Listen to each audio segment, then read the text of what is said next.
নমস্কার সকলকেই। আজ আমি আপনাদেরকে একটা বিশেষ গাছের কথা বলবো, যার নাম হচ্ছে সিনকোনা। এই গাছটা দেখতে যেমন সুন্দর তেমনি এর ব্যবহারও অসাধারণ।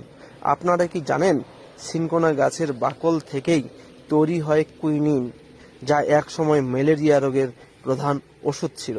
এই গাছের জন্ম হয়েছিল অনেক দূরে, দক্ষিণ আমেরিকার আন্দিজ পর্বতে।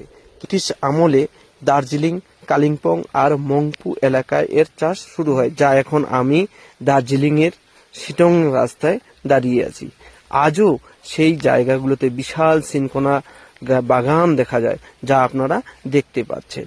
সিনকোনা গাছের বাকল শুকিয়ে তাদের থেকে ওষুধ তৈরি করা হয়, যা মানুষের জীবন বাঁচাতে যুগ যুগ ধরে সাহায্য করেছে। প্রকৃতি সত্যিই আশ্চর্য।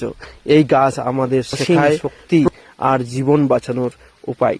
তাই আসুন আমরা সবাই মিলে এই প্রকৃতির অমূল্য গাছগুলিকে সংরক্ষণ করি, কারণ প্রকৃতিকে ভালো রাখলে প্রকৃতিও আমাদের ভালো রাখবে।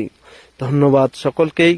ভালো থাকবেন, সুস্থ থাকবেন আর প্রকৃতিকে ভালোবাসবেন। ধন্যবাদ।